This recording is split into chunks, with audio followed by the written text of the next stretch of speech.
نن ستاسې لپاره د هیواد د یوې سترې تولیدي فابریکې څخه ځانګړی راپور لرو.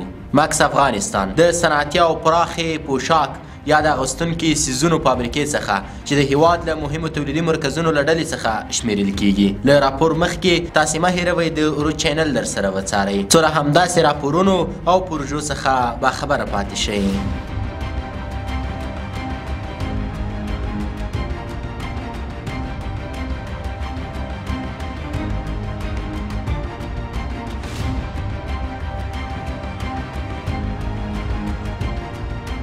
دلته د افغانستان یوه له سترو تولیدي فابریکو څخه ده. هغه ځای چې سلګونه د هیواد ځوانان په یوه منظم او مجهز چاپیریال کې په کار بوخت دي او د مسؤلینو په وینا یوازې په یوه برخه کې 800 کسان کار کوي او د فابریکې ټول کارکوونکي شاوخوا 2000 تنو ته رسیږي. د شرکت د عمومي مدیر ذکریا صادق مرادي په وینا د دې ستر صنعتي مرکز د جوړېدو اصلي هدف د کورني تولید ملاتړ او د کالیو د وارداتو کمول ګڼي. په کارګرو کې داسې کسان لیدل کیږي چې له کلونو وروسته هیواد ته راستانه شوي دي. دوی وایي چې په هیواد کې کار زیات عزت او آرامتیا لري.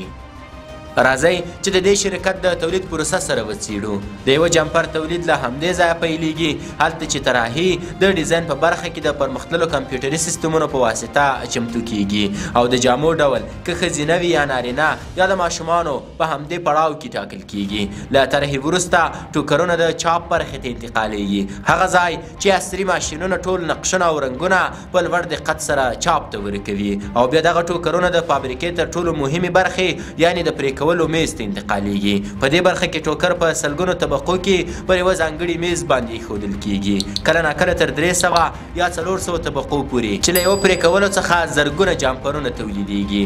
خام مواد لکه رنګ، ټوکرونه، پشم او داخلي پندونه هم دلته چمتو کیږي.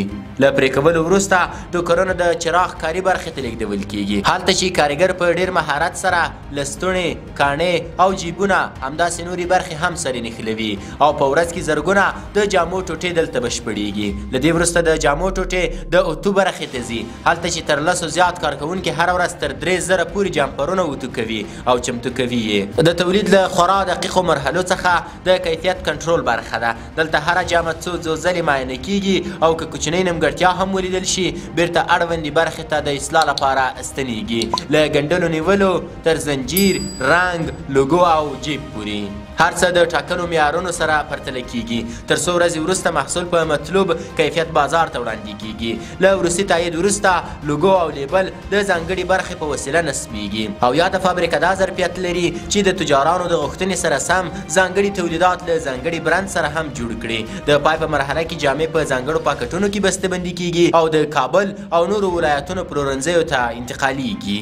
د فابریکې عمومي مدیر له کورنۍ او بهرنیو تجارانو څخه غواړي چې وطن ته راستانه شي او په کورني صنعت کې پانګونه وکړي. هغه ټینګار کوي چې هیڅ هیواد له پوروالي نه دی پیل کړی او هر هیواد له صفر پیل کړی دی. نو افغانستان هم کولی شي د ملت په همکارۍ او ملاتړ سره یو تولیدونکی او حتی صادرونکی هیواد شي. د مکس افغانستان د پوشاک یا هم د اغوستونکو څیزونو فابریکه د هیواد د صنعتي ظرفیتونو یوه نښه ده او د جامو په تولید کې د ځان بساینې یو روښانه مثال دی چې سلګونه د هیواد ځوانان یې په کار او په لاسته راوړنو بوخت کړي دي.